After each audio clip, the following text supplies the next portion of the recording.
الحمد لله الذي هدانا لهذا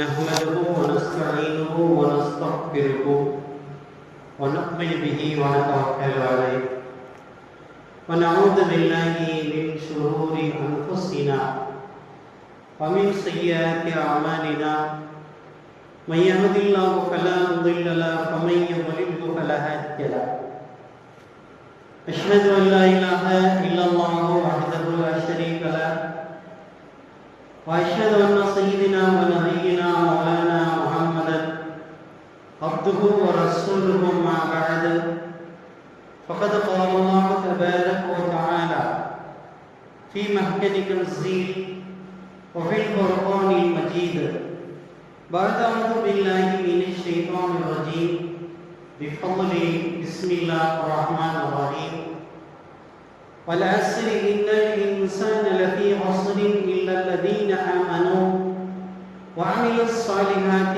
وتواصوا بالحق وتواصوا بالصبر صدق الله العلي العظيم رب اشرح لي صدري ويسر لي أمري واحلل عقدة من لساني ويفقهوا قولي ரப்பி ஸித்னி இல்மன் வர்ஸுக்னி ஃபஹ்மா. புகழ் அனைத்தும் அல்லாஹ் ஒருவனுக்கே உரித்தாகட்டுமாக. அவருடைய ஸலாத்தும் ஸலாமும் கருணையும் ஈடேற்றமும் நமது நாயகம் நற்குணத்தின் தாயகம் நபிகள் எங்கள் பெருமானார் ரசூலே அக்ரம் தாஜிதாரே மதீனா சர்வரே நாயினார் ஸல்லல்லாஹு அலைஹி வஸல்லம் அவர்கள் மீதும் அவர்களுடைய தோழர்கள் சஹாபாக்கள் தாபீன்கள் தாபீன்கள் சுகதாக்கள் அவுலியாக்கள் குறிப்பாக மூமின்களான முஸ்லிம்களான நம் அனைவர் மீதும் இன்றும் இனி என்றும் என்று நிலவட்டமாக. சங்கைக்குரிய அல்லாஹ்வின் நல்லடியார்களே, நன்மைகளை எல்லாம் வாரி வழங்குகின்ற, பாவங்களை எல்லாம் கரித்து சாம்பலாக்குகின்ற புனித ரமலான் மாதம் நெருங்கி பாதியை கடந்து வீதியிலே நாம் இருக்கிறோம். இன்றைக்கு 16வது நாளில் 16வது நோன்பை நாம் எல்லாம் நோற்றிருக்கிறோம். அல்ஹம்துலில்லாஹ்.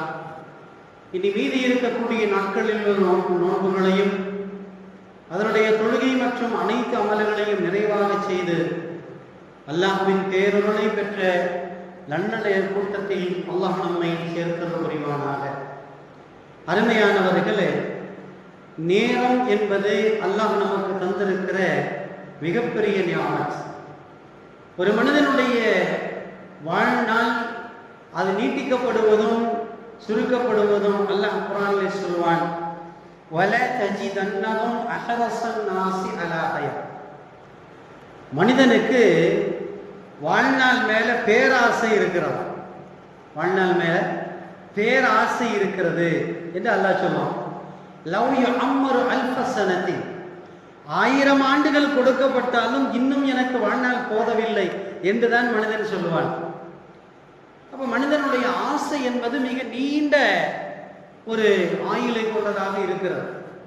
நமக்கு எல்லாருக்குமே தெரியும், நபிகள் நாயகம் ஸல்லல்லாஹு அலைஹி வஸல்லம் அவர்கள் மனிதனுடைய வாழ்நாளை குறித்து சொல்வார்கள், அக்ஸரு அமாரு உம்மதி பைன சித்தீன வ சபீன.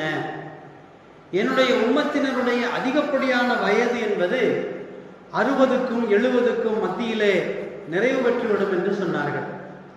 பெருமானார் ஸல்லல்லாஹு அலைஹி வஸல்லம் அவங்க 63 வயசுல தான் மௌத்தானார்.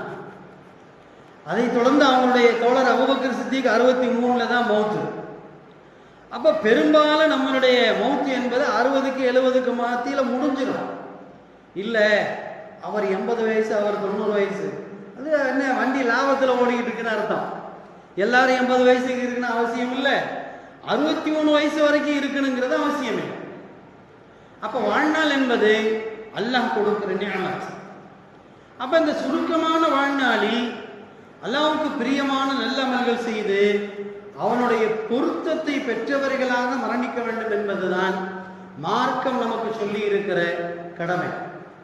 அப்ப இந்த 60க்கும் 70க்கும் மத்தியில உண்டான வயசுல இந்த மனிதன் சந்திக்கக்கூடிய ரமலான் எத்தனை? ஒருத்தர் 60 வயசு வாழ்றான், 60 வயசுல ஒரு 10-15 வயசு சிறு பிராயத்தில் போயிடும். 15 வயசுலேருந்து 60 வயசு வரைக்கும் ஒரு 45 வயசு ரமலான அவன் சந்திக்கிறான். இந்த 45 வயசுலையும் அமல் செஞ்சுதான் ஆகணும், நோம்பு ஃபர்லு தான் அப்படிங்கிறது தெரியறதுக்கு 25 வயசாயிடும். அப்ப 25ல அமல் செய்ய ஆரம்பிச்சு ஒரு 40-45 வயசு வரைக்கும் வந்துகிட்டு இருக்கையில அவர் கல்யாண வயசு வந்துடும். கல்யாணம் பண்ணி முடிச்ச உடனே சொல்லுவாங்க, இந்த வருஷம் தான் நீ கல்யாணம் பண்ணியிருக்க, நோம்பு வைக்க வேணாம். இந்த வருஷம் தான் கல்யாணம் பண்ணியிருக்க, நோம்பு வைக்க வேணான்னு. அடுத்து கல்யாணம் முடிச்சு ஒரு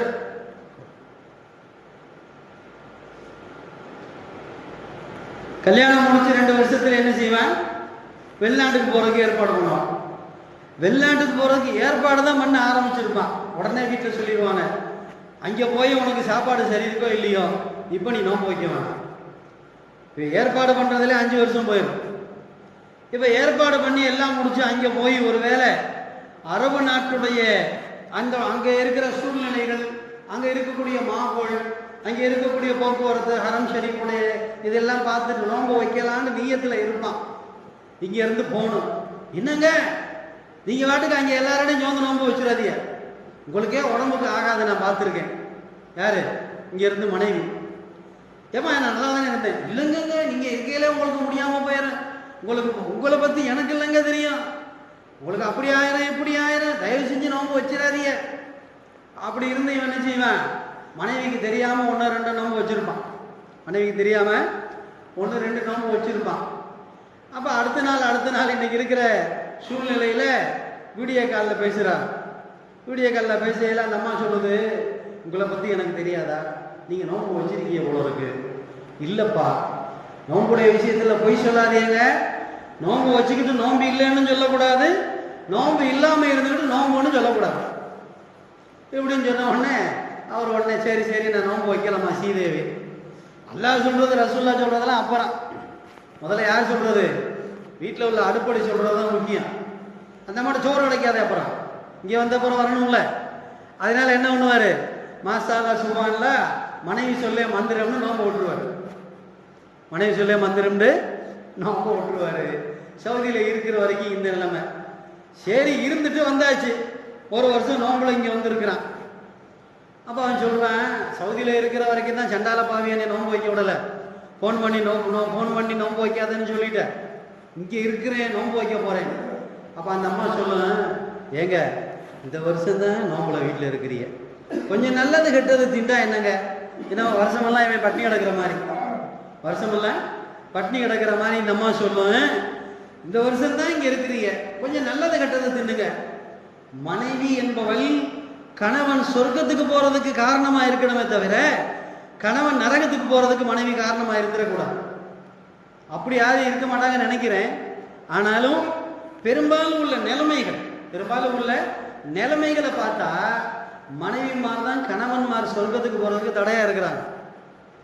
எங்க உங்களுக்கு ஆகாது அப்படி ஆகு இப்படி ஆகு அப்படின்னு சொல்லி அவனை தொழுகவும் விடுறதில்ல, நோன்பு வைக்கவும் விடுறதில்லை. இன்னும் சில வீட்டில் நான் கேள்விப்பட்டேன், சில ஊர்களில் பொம்பளை என்ன சொல்றதுன்னா, ஏங்க ஒரு குடும்பத்துக்கு ஒரு ஆள் வச்சா போதுங்க, அதே நான் வைக்கிறேன்ல நீங்க வைக்காதீங்க.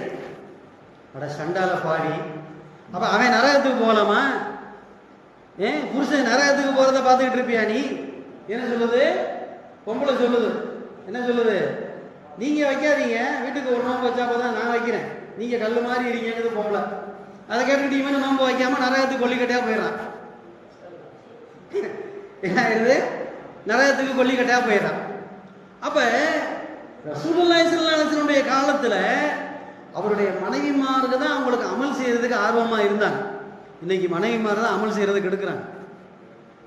சொல்றாங்க இப்படியே, நான் வச்சா போதுங்க நீங்க வைக்காதீங்க.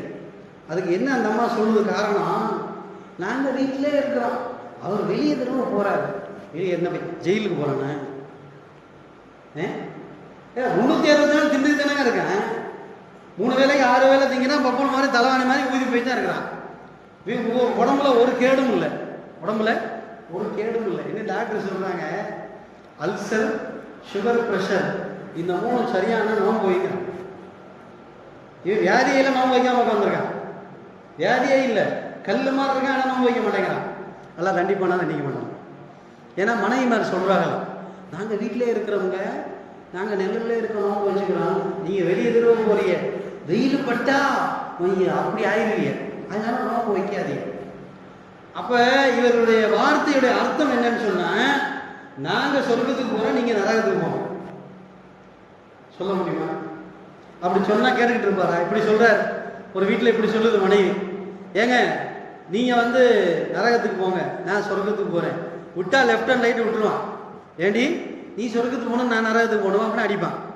அதை அப்படி சொல்கிறது இல்லை. எப்படி சொல்லுவாங்க, நீங்கள் நோன்பு வைக்க வேணாங்க, உங்களுக்கு உடம்புக்காக நாங்கள் வச்சுக்கிறோம் அப்படின்னு சொல்லி புருஷமான நரகத்துக்கு அனுப்பிட்டு ஸ்ரீதேவி சொர்க்கத்துக்கு போயிருக்கு. ஸ்ரீதேவி சொர்க்கத்துக்கு போயிருக்கு. ஒரு கணக்கு எடுத்திருக்காங்க, ஒரு கணக்கு எடுத்திருக்காங்க சமீபத்தில் நம்ம பகுதிகளில். நோன்பு வைக்கிறது யார் அதிகமானு பார்த்தா பெண்கள் தான் வைக்கிறாங்க, ஆண்கள் வைக்கிறதே இல்லை. அப்போ இது எங்கே போய் சேர்க்கிறது? இது சரிவே உண்மை கணக்குங்க, கணக்கு எடுத்து சொல்கிறாங்க. அதே மாதிரி சில ஊர்களில் தனியாக பெண்களுக்கு தொழுகை நடக்குது, சில ஊர்களில் பெண்களுக்கு தனியாக தொழுகை நடக்குது. சில ஊர்களில் பள்ளிவாசலில் ஆண்களோடு சேர்ந்து பின்னாடி என்ன செய்யறாங்க, ஏற்பாடு செஞ்சு ஸ்பீக்கர் கட்டி பெண்கள் தொழுகிறாங்க. அந்த கணக்கை எடுத்து பார்த்தா முதல் நாள் எத்தனை பேர் தொழுதாங்களோ அதே அளவு பெண்கள் நேற்று இரவு 16 மணிக்கு தொழுதுருக்காங்க. ஆனால் கிடாய காணாம். யாரை காணாம்? கிடாய காணாம், ஆம்பளை காணாம். ஃபர்ஸ்ட் அன்னைக்கு ஃபுல்லாக இருந்துச்சு. அடுத்த நாள் லெவைக்கு சலாம் குறைஞ்ச மாதிரி சப்பு குறைஞ்சு போகும். இஷா தொழுகையில் 2 பேர் நிற்கிறான். தராவி தொழுகையில் ஃபஸ்ட்டு தக்பீர் கேட்டையில் 6 பேர் நிற்கிறாங்க. 16வது ரக்காத்து வரைக்கும் 6 பேர் தான் இருக்காங்க. 18வது ரக்காத்தில் எப்போ சேர்றான்னு தெரியல. கடைசி 2 ரக்காத்துக்கு அஸ்ஸலாமு அலைக்கும் யாரை ஏமாத்துறான்னு தெரியல. அது தொழுவணும் அவசியம் இல்லையே, தொழுதா 20 ரக்காத்து தொழுவணும், இல்லாட்டி சுத்தமாக விட்டுறணும். கடைசி 2 ரக்காத்துக்கு புல்கான்னு விழுந்து எந்திரிச்சு போகிறதுக்கு பேர் அது தராவி இல்லை. இன்னும் சொல்ல போனால் தராவி என்பது ஃபர்லு தொழுகை கிடையாது, சுன்னத்து தான். அப்போ இந்த ரமலான் மாசத்துல ஒரு நாளைக்கு 20 ரக்காத் என்று சொல்லி 30 நாட்களுக்கு 600 ரக்காத் ஆகுது.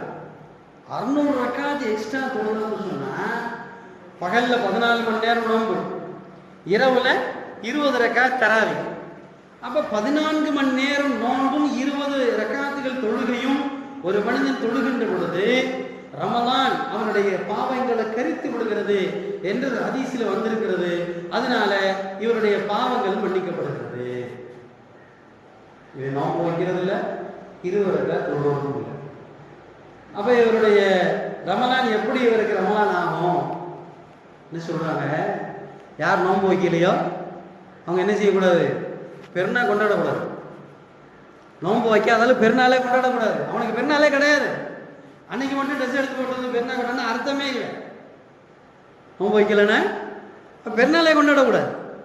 அன்னைக்கு மட்டும் எல்லாரோடும் சேர்ந்து புது ட்ரெஸ் போட்டுக்கிட்டு அஸ்ஸலாமு அலைக்கும் அப்படின்னு சொன்னேன், அது உணர்வு பூர்வமான பெருநாளே கிடையாது.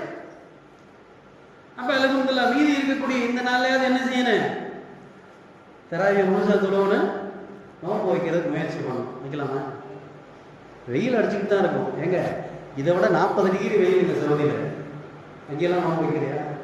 கடுமையான வேலை பார்க்குறாங்க. கிட்டத்தட்ட 200-300 அடி உயரத்தில் நிற்கிறாங்க. விழுந்தா மரணம், அப்படி வேலை பார்த்துக்கிட்டு இருக்காங்க. 40 டிகிரி வெயிலில் நோன்பு வைக்கிறாங்க. நமக்கு என்னங்க கேடு? சும்மா நொண்டி சாக்கெல்லாம் சொல்லாதீங்க, நொண்டி சாக்கெல்லாம் சொல்லாதீங்க. நான் சொல்லிட்டேனே, வைக்கிறதுனால மோத்தானா ஆயிட்டு போகிறோங்க, வைக்கிற மோத்தானா ஆயிட்டு போகிறோங்க. இன்ஷா அல்லாஹ் தஆலா இனி வரக்கூடிய நாட்களிலாவது முழுவதுமாக அமல் செய்வதற்கு அல்லாஹ் நமக்கு தௌஃபீக் செய்வானாக. அஸ்ஸலாமு அலைக்கும் வரஹ்மத்துல்லாஹி வபரகாத்துஹு.